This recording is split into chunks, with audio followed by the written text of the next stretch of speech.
I want to briefly go to the Word of God this morning through the book of Isaiah. The Bible says, that's in the book of Isaiah 41:10, that I will not leave you, never leave you, not forsake you. That is what the Lord is saying to you this morning. I want to get it for you. The Bible says, do not fear, for I am with you. Do not be afraid, for I am your God. I will strengthen you. I will help you. I will uphold you with my righteous right hand. That is the word of God this morning. I don't know what challenge you're going through, but the Lord is saying, do not fear. I don't know what uncertainties you're going through this morning. The Lord is saying, do not fear. Be strong and courageous. Do not fear or be in dread of them. For it is the Lord your God who goes with you. He will leave you not. He will leave you not forsake you. Then Moses summoned Joshua and said to him in the sight of all Israel, be strong and courageous, for you shall go with these people into the land that the Lord has sworn to their fathers to give them, and you shall put them in possession of it. It is the Lord who goes before you. It is the Lord who goes before you. When you find yourself in a challenge, know that it is the Lord who shall go before you, and allow God to go before you. Allow him to go before you. He will be with you. He will not leave you nor forsake you. Do not be dismayed. This is a promise that was given to Joshua. Moses was telling Joshua, like, you go. Do not fear. Just go. Start going, because as you go, the Lord has already gone ahead of you. The Lord has already given you victory. The Lord has already prepared a way for you. Therefore, as you're going, everything is already set for you. And the Lord says, do not fear, do not be dismayed. It is an element of repetition, and repetition is meant for emphasis. And that is why the Bible says, I will not leave you, I will not forsake you. Do not fear and do not be dismayed. Repetition. The Bible would have been written and said that he will be with you, he will not leave you or forsake you. But it says, I will not leave you. God's promise that I will never leave you nor forsake you is found in multiple books in the Bible, in both the Old and the New Testament. With this promise, we can be assured that he will always be with us, and encouraged to always be with God in faith and in spirit. If God has said that he's going to be with you, therefore you also have a part to play, and make sure that you are there. Whenever he comes for you, he finds you ready. Whenever he calls you, he finds you ready to respond to his call, because he's always there for you. No matter your past, no matter your current, no matter the situation you are going through, you can always repent and return to God's loving mercy and grace, because he's always there for you. He's always there for you. There's so many scriptures in the word that talk about the promise of God in terms of not leaving you, not forsaking you. The book of 1 Chronicles chapter 28 verse 20. The Bible says that David also said to Solomon his son, be strong and courageous, and do the work. Do not be afraid. David was talking to his son. Which work was Solomon been given? The work of the Lord. And David told his son, be strong and courageous, and do the work. Do not be afraid or discouraged, for the Lord God, my God, is with you. He will not fail you or forsake you until all the work of the service of the temple of the Lord is finished. Therefore, do not be afraid. Do not fear has been put in the Bible so many times that every single day of the year, there's a word for you not to fear. Not to be afraid.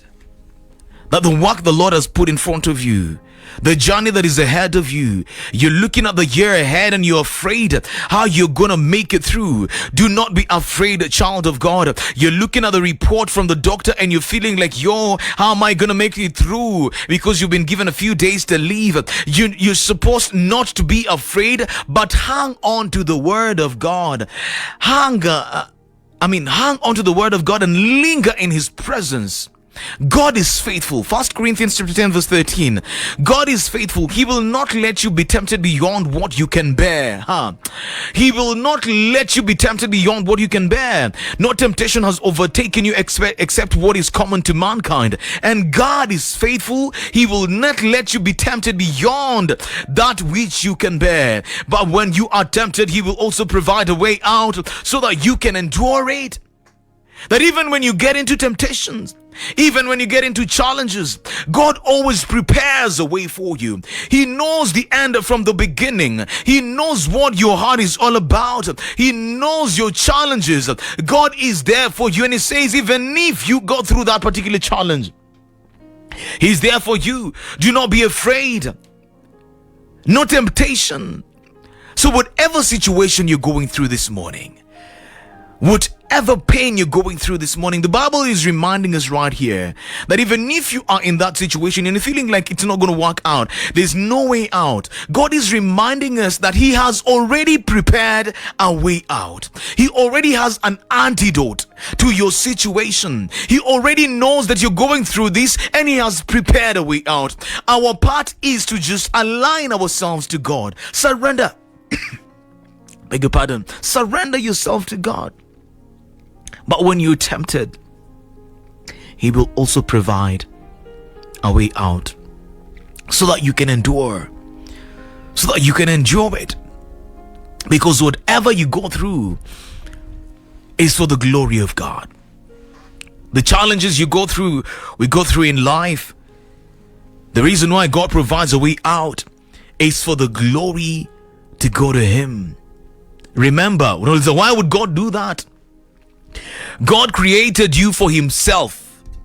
He did not create you for you. He created you for Himself, and He's the Almighty. He can do whatever He wants with you because He owns you and you are His. And therefore, when He does something in your life, don't go around complaining, because He knows what He's doing, and the glory has to go back to Him. And if God wants all these things to happen for His glory, then why would He do something for you to die in it? No, it is all for the glory of God, and it is for your good. He always makes a way. He makes a way not only where there seems to be no way. God makes a way even where there is no way. He makes a way. Look at your situation this morning. Look at the challenge you're going through this morning. The Lord is saying that He's gonna make a way for you. The Lord is saying that He's gonna open doors for you, because all that you're going through is for His glory. All that you're going through is for the praise and honor to go to Him, because you are His and He made you for Himself. May your hearts be fully committed to the Lord our God, to live by His decrees and obey His commands at this time. That is in the book of 1 Kings 8:61. May the Lord our God be with us as He was with our ancestors.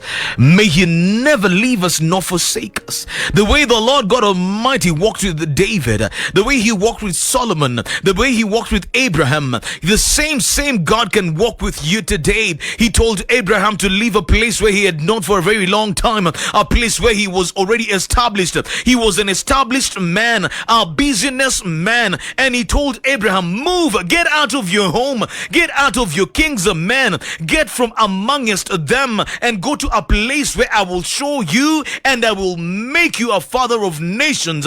At that particular moment, was there any hope? Was there a hope? Abraham received the fulfillment of the promises of God after 25 good years, because he was 75 then, at that particular time when the promise was coming.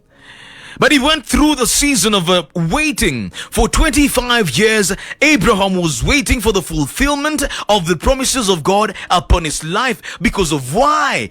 God knew that He had a plan for him out of the situation. Because even when the message was coming to Abraham and Sarah his wife, what did Sarah do? She laughed. God told Abraham that you will be blessed with a son. Utabarikiwa na mtoto. But you gotta get out of your comfort zone. You have to get out of your kinsmen. Sometimes you have to get out of amongst them. Sometimes the blessings of God will not get you uko shagu kwenu, within the city. God has to get you.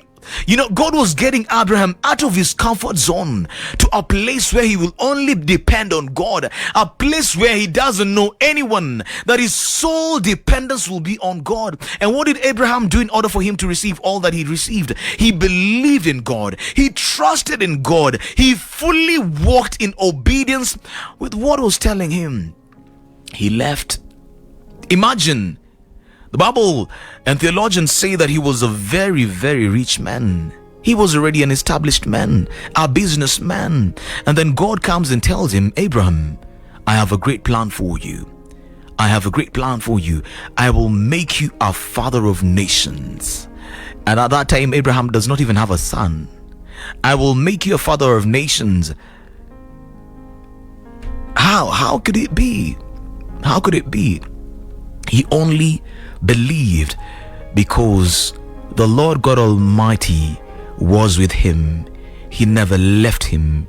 He never ever left him, and he upheld him with his righteous right hand. All we need to do this morning is to believe. And finally, the Bible says in the book of 2 Timothy chapter 1 verse 7, for God has not given you the spirit of fear, but of power, of love, and of sound mind. The spirit of power, the spirit of love, and of sound mind. The Lord is merciful. He will not abandon or destroy you or forget the covenant with your ancestors, which he confirmed to them by oath. God is faithful, very faithful. He is faithful to his word.